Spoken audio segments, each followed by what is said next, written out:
Dear Dad, happy birthday.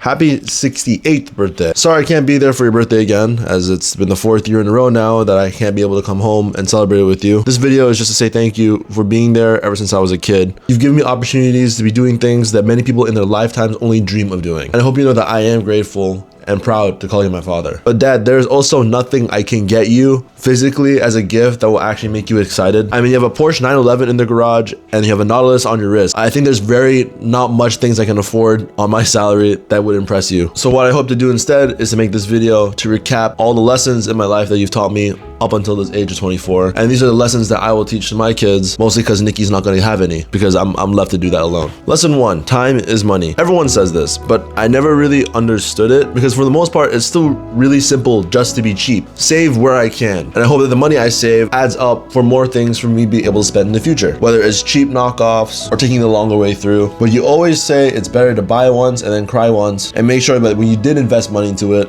that it will eventually come back to you, rather than regret not buying it in the first place or wasting time that you could have been better spent making more money. You told me that we can't think in a way that limits us to thinking that money is a scarce resource, but instead to believe that we can always achieve more, but instead to think in a way where it's gonna come back. You told me that we can't think in a way that money will just keep going away the more we spend it, but we need to think in a way in which how am I gonna get it back? If we treat money as a scarcity, I'll be too scared to lose it. And if I treat everything in life as scarce, there's no risk to take and there's no life that's worth living. As if we live life in fear, that's no life to live at all. Lesson 2, discipline is key. I think when I was young, I never understood why you kept going to the gym every single day.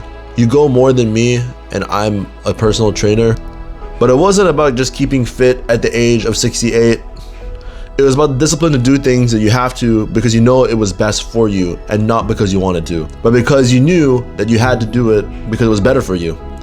And once I understood that, my life got a lot easier. Whether it was waking up on time, cooking, going to the gym, studying, building my social life. It was just a bunch of skills I had to learn that built over time. And eventually, the things that I found so hard were just part of my life. Eating right just became easy. Sleeping at the right time, going to the gym was a necessity because Rome wasn't built in a day. And lesson 3, well, I guess this isn't a lesson you told me specifically, but it's to always put your family first and to help others less fortunate. Living in America has shown me that that's not the way of life for everyone here. A lot of people here are selfish, entitled, or a lot of people have a superiority complex that I'm just not gonna deal with. I like to believe in the way that you and Mom brought me up. I am not those things I fear that I could be. Don't get me wrong, I think a lot of kids that I grew up around have been corrupted by the lifestyle that we live in. I've seen it happen to some of the people I grew up with, so I'm really glad that you kick my ass sometimes in order to understand. There's definitely some times where we don't have the best memories, but there are lessons I need to learn to become the person I am today. You also taught me how to spend time away from my phone and spend more time in person with my family, because you told me no matter how much money you can make, you cannot make back time. You taught me that I'm very lucky to not be just blessed with the things I use every day, such as the roof over my head or the fact I don't have to worry about a meal, but to be fortunate to be supported by a great father and a great family who really do want the best for me. And you also taught me that if I'm ever given any extra, I always have to share the gift to be received by others less fortunate than me. Happy 68th birthday, Dad. Thank you for being the best dad I could ever ask for. I'm glad to be where I am today. I love you, Dad. I'll see you soon. Your son, Justin Ying.